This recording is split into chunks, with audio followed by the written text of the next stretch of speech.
আল্লাহ পাক বলেন কাল্লা বাল্লা তুকরিমুনাল ইয়াতীম।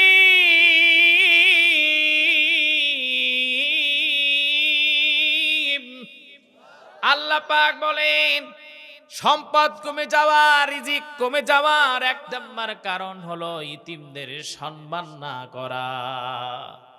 আমার ভাইরা, আমার বন্ধুগণ, অনেক মানুষ ইতিমকে সম্মান করে না, বরঞ্চ ইতিমের সম্মান, ইতিমের সম্পদগুলো তারা ভক্ষণ করতে চায়। এমন কিছু পিশাচ আছে না নাই? ইতিমদের সম্মান করে না, বেয়াদব বলে, অনেক গালিগালাজ করে।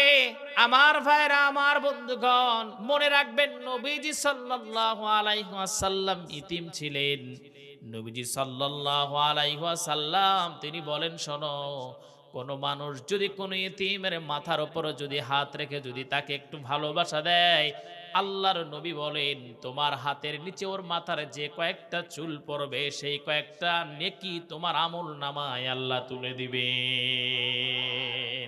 নবীজি সাল্লাল্লাহু আলাইহি ওয়াসাল্লাম বলেন কোন ব্যক্তি যদি ইতিমকে ভালোবাসে, মোহাব্বত করে, সম্মান করে, তার সম্পদ যদি তাকে বুঝিয়ে ফিরিয়ে দেয়, আল্লাহর নবী বলেন দেখো এই দুইটা আঙ্গুল যেমন, আমি নবী ঘোষণা করছি জান্নাতের মধ্যে ওই দুই আঙ্গুল যেমন, আমি নবী এবং ওই ব্যক্তি জান্নাতের মধ্যে এমন পাশাপাশি অবস্থান করব।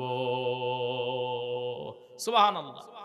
আমার ভাইরা, আমার বন্ধুগণ, এখন আমাদের মধ্যে চলে আসছে আবু জেহেলের খাসলত, নাকি বলেন?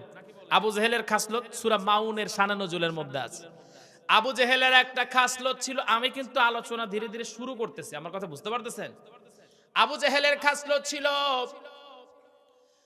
আবু জেহেল যখন কোন মানুষ যখন মারা যেত, তার পূর্বে আবু জেহেল তার কাছে গমন করত, তার কাছে গিয়ে ডেকে বলতো, ভাই তোমার মাত্র একটা বা দুইটা সন্তান, তোমার এত সম্পদ, তোমার সন্তান, তুমি মারা যাওয়ার পর তোমার এই সম্পদগুলো কে দেখাশোনা করবে? অতএব এই সম্পদগুলো মানুষ নিয়ে নিবে, তোমার সন্তানগুলো নাবালক, অতএব এই সম্পদগুলো তুমি মানুষের মধ্যে অ্যানাউন্স করে দাও, মানুষের মধ্যে ঘোষণা করে দাও এই সম্পদগুলো আমার নামে তুমি দিয়ে গেলা। পরবর্তীতে যখন তোমার সন্তান যখন বড় হবে, তখন আমি আবু জেহেল তোমাকে কথা দিচ্ছি সম্পদগুলো তোমার সন্তানের কাছে আমি ফিরাইয়া দেব। তার অঙ্গীকার, আমি এই অঙ্গীকারবদ্ধ হলাম। ওই মানুষটা তখন চিন্তা করে, ঠিকই তো, আমি এখন মারা যাবার পর কেউ এসে যদি আমার সম্পদগুলো গ্রাস করে নেয়, তাহলে তো বাঁচার কোনো উপায় থাকবে না আমার সন্তানদের। এই চিন্তা করে তখন সে আবু জেহেলের উপর তার সম্পদগুলো ন্যস্ত করে যায়। আর আবু জেহেল এই সম্পদগুলো গ্রহণ করার পর ওই ইতিমের সম্পদ যখন, ইতিমটা যখন বালেগ যখন হয়ে যায়, তখন আবু জেহেল তখন সেই সন্তানগুলোকে আর সম্পদ ফিরাইয়া দেয় না। এই খাসলত মানে এখন এই খাসলত যার মধ্যে রয়ে গেছে, সবাই একটু আওয়াজ দিয়ে বলবেন এই খাসলত যার মধ্যে রয়ে গেছে, এই খাসলতটা হলো কার খাসলত? বলেন কার খাসলত? আবু জেহেলের খাসলত। তাহলে আবু জেহেলের খাসলত যাদের মধ্যে আছে ওদের জন্য জান্নাত হালাল না হারাম? হ্যাঁ আমার ভাইরা, আমার বন্ধুগণ, তাহলে কার সম্পদ গ্রাস করা যাবে? একজন সন্তান বাবা মারা যাওয়ার পূর্বে আবু জেহেল তার কাছে গিয়েছে, সম্পদ গ্রহণ করেছে। ওই সন্তান যখন বালেগ হয়ে গেলেন, তখন আবু জেহেলের কাছে গেলেন। আবু জেহেলের কাছে গিয়ে ডেকে বলছে, আবু জেহেল শোনো, আমার বাবা দুনিয়া থেকে বিদায়ের আগ মুহূর্তেই সম্পদগুলো তোমার নামে করে দিয়েছিলেন। এখন আমি বালেগ হয়েছি, এই সম্পদগুলো আমাকে ফিরাইয়া দাও। সঙ্গে সঙ্গে আবু জেহেল তাকে ঘাড় ধাক্কা দিয়ে যখন ফেলে দিলেন, বের করে দিলেন, ওই সন্তানটা রাস্তার মধ্যে এসে চোখের পানি ফেলে ফেলে কান্না করতেছিলেন। ঠিক এমন মুহূর্তে আল্লাহর নবী মুহাম্মাদুর রাসূলুল্লাহ সাল্লাল্লাহু আলাইহি ওয়াসাল্লাম, ভাইরা শুনেন, এরকম নড়াচড়া করলে হবে না, আসবেই তো না। আপনারা আমার দিকে তাকান, ভাইরা তো আসবে, লোকজন আর আসবে না? আসবে তো। আপনারা আমার দিকে তাকান, শুনেন, আমি যেখানে নামাজ পড়াই সেখানে 12টার মধ্যে মসজিদে আমি ঢুকতে পারি না, তারপর একটা লোক পিন পতন নীরবতা পালন করে, কেউ কথা বলে না। তার কারণ আমি যে কথাগুলো বলি 1 ঘন্টাও যদি কথা বলি, ওই কোনো চিল্লাফিল্লি গান ফান আমি এগুলো বলতেও পারি না। বলি যেগুলো হালাল সম্মত সেগুলো বলি, কোনো অহেতুক কথা বলে আপনাদের এই সুরসুরি দেওয়া কথা আমি বলতে পারি না। কথা বুঝতে পারতেছেন? আমি কোরআন থেকে কথা বলি, অহেতুক কথা বলি না। অতএব যতটুকু সময় কথা বলি একটু মনোযোগ দিয়ে শুনতে পারবেন না? আমার ভাইয়েরা, আমার বন্ধুগণ, নবীজি সাল্লাল্লাহু আলাইহি ওয়াসাল্লাম এবার সন্তানকে ডেকে বললেন, শোনো, তুমি কেন কান্না করেছো? সন্তানটা চোখের পানি ছেড়ে দিলেন আর দিয়ে বলছেন, আল্লাহর হাবিব আপনি নিজে এতিম ছিলেন, আল্লাহর নবী চোখের পানি সঙ্গে সঙ্গে ফেলে দিলেন। ডেকে বলছেন, সন্তান তুমি ঠিকই বলেছো, আমি দুনিয়ার ইতিম ছিলাম, আল্লাহ পাক এমন ইতিম আমাকে বানিয়েছিলেন, জন্মের পূর্বে আমার বাবা দুনিয়া থেকে বিদায় হয়ে যায়, জন্মগ্রহণের পর আমার মা মারা যায়, আমার চেয়ে বড় ইতিম দুনিয়াতে আর কে আছে? কোন ইতিম যেন দুনিয়াতে যেন এসে বলতে না পারে আল্লাহ আমার উপর অবিচার করেছে, অত্যাচার করেছে, আমার মা নাই, আমার বাবা নাই। এই জন্য আল্লাহ পাক তার প্রিয় হাবিবকে ইতিম করে দুনিয়াতে পাঠালেন, যেন কোনো ইতিম আল্লাহর নবীর উপরে, আল্লাহর উপরে দোষারোপ করতে না পারে। নবীজি সাল্লাল্লাহু আলাইহি ওয়াসাল্লাম ডেকে বললেন, সন্তান কেন কান্না করো? ছেলেটা ডেকে বলছেন, নবীজি আবু জেহেল আমার বাবাকে মৃত্যুর আগ মুহূর্তে কথা দিয়েছিল এই সম্পদগুলো সাময়িকভাবে সে গ্রহণ করবে, আমার দেখাশোনা করবে, আমি যখন বড় হয়ে যাব এই সম্পদগুলো আবু জেহেল আমার কাছে হস্তান্তর করবে। কিন্তু আবু জেহেল সেই কাজটা করে না, বরঞ্চ আমাকে অসম্মান করেছে, ধাক্কা দিয়ে বের করে দিয়েছে। নবীজি সাল্লাল্লাহু আলাইহি ওয়াসাল্লাম যখন আবু জেহেলের কাছে যখন সন্তানকে নিয়ে গেলেন, আবু জেহেল ডেকে বলল, না, ওর সম্পদ আমি নেই নাই, ওর বাবার কাছ থেকে কোনো সম্পদ আমি তাকে ফিরাইয়া দিতে পারবো না। নবীজি মন খারাপ করে যখন রওনা দিয়ে দিলেন, আল্লাহ পাক সঙ্গে সঙ্গে আয়াত নাজিল করলেন, সূরা মাউন নাজিল করলেন।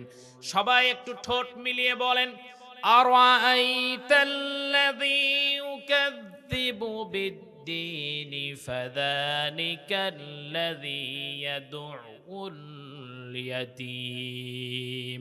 2 নম্বর আয়াতের মধ্যে আল্লাহ পাক বলছেন, নবী তারা হলো এমন একজন ব্যক্তি যারা ইতিমদেরকে যারা দূর দূর করে তাড়ায়া দেয়, তার মানে এই খাসলতটা আবু জেহেলের, আর এই জন্য আল্লাহ পাক আয়াতটা নাজিল করেছেন।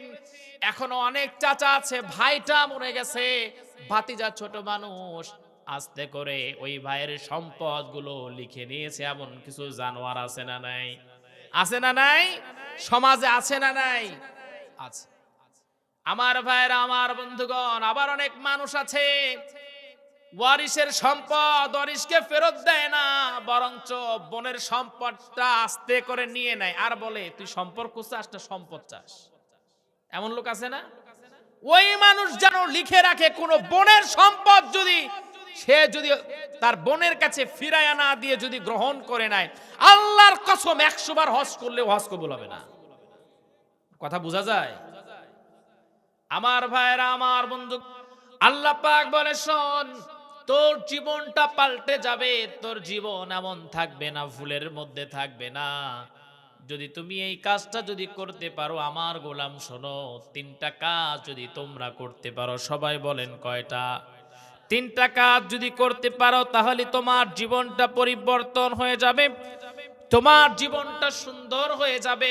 আমি আজকে যে আয়াতটা তেলাওয়াত করেছি, আল্লাহ পাক বলেন, ইন্নাল্লাযীনা ইয়াতলুনা কিতাবাল্লাহি ওয়া আকামুস সালাহ ওয়া আনফাকু মিম্মা রাযাকনাহুম সিররাও ওয়া আলানিয়াতান ইয়ারজুনা তিজারাতাল লান তাবুর। সবাই বলি আল্লাহু আকবার। আল্লাহ পাক দেখে বলছেন, 3টা কাজ করবা। এই 3টা কাজ এমন একটা ব্যবসা, এই ব্যবসার মধ্যে কোনো ক্ষতি নাই, বরঞ্চ তুমি যদি বান্দা ভুলের মধ্যেও যদি থেকে থাকো, আমি আল্লাহ পাক ভুল থেকে তোমাকে বের করব, আর এই ব্যবসার মধ্যে আমি আল্লাহ পাক তোমাকে লাভ দিয়া দেব। জোরে কোন সুবহানাল্লাহ। 1 নাম্বার হলো ইয়াতলুনা কিতাবাল্লাহ, 1 নাম্বার হলো কোরআন তেলাওয়াত করবে। কার? সবাই কোন কার? আল্লাহ। আল্লাহর কোরআন তেলাওয়াত করতে হবে। আমার ভাইরা, আমার বন্ধুগণ, সবচেয়ে কষ্টের জায়গাটা হলো এমন, কষ্টের জায়গাটা হলো এখন। তার কারণ হলো, আমি যদি এখন বলি আমার সামনে কয়জন আছেন সহি করে কোরআন পড়বেন, আমার মনে হয় একজন তুলতে পারবেন কিনা সন্দেহ আছে।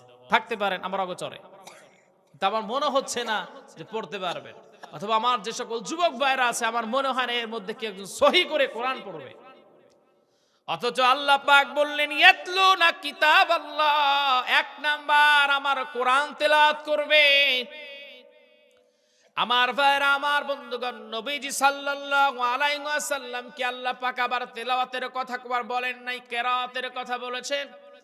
নবীজি সাল্লাল্লাহু আলাইহি ওয়াসাল্লাম যখন গারে হেরার মধ্যে যখন ছিলেন, নবীজি সাল্লাল্লাহু আলাইহি ওয়াসাল্লামের কাছে জিবরিল আলাইহিস সালাতু ওয়াস সালাম আসলেন আর ডেকে বললেন, নবীজি আপনি পড়েন ইকরা বিসমি রাব্বিকাল্লাযী খলাক, পড়ো তোমার প্রভুর নামে যিনি তোমাকে বানিয়েছেন। সুবহানাল্লাহ বলবেন না? আমার ভাইরা, আমার বন্ধুগণ, তার মানে আমরা তার নামে পড়ি, আমরা তার কাছে সিজদায় নত হই যিনি আমাকে আপনাকে বানিয়েছেন, ঠিক কিনা?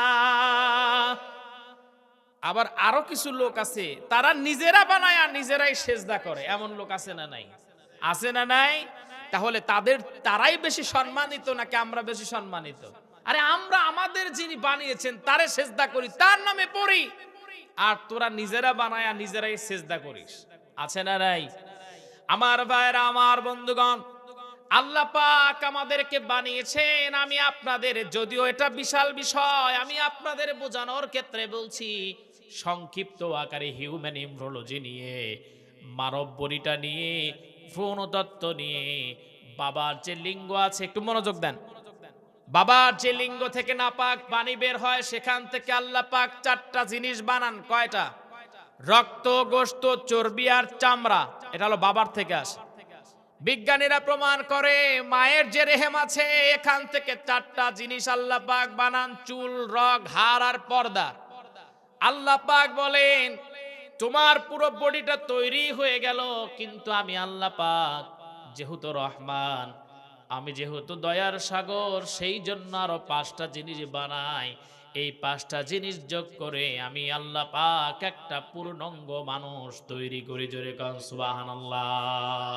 আল্লাহ পাক বলেন কুল হুয়াল্লাযী আনশাআকুম ওয়া জাআলা লাকুমুস সামআ ওয়াল আবসারা ওয়াল আফইদা কলিলাম মা তাশকুরুন। অন্য আয়াতের সমন্বয়ে আল্লাহ পাক ডেকে বলেন, শোনো, তোমার এই যে মাথার ব্রেন নামক নিয়ামত, আমার ভাইরা, আমার বন্ধুগণ, আমাদের মধ্যে অসাধারণ একজন সুন্দর কোনো যুবক থাকতে পারে, কিন্তু ওর মাথার ব্রেনটা সঠিক নাই, ওর মাথার ব্রেনটা দুর্বল। ওই মানুষকে মানুষ বলবেন নাকি পাগল বলবেন? কথা বুঝতেছেন না? কি বলবেন বলেন? পাগল বলবেন।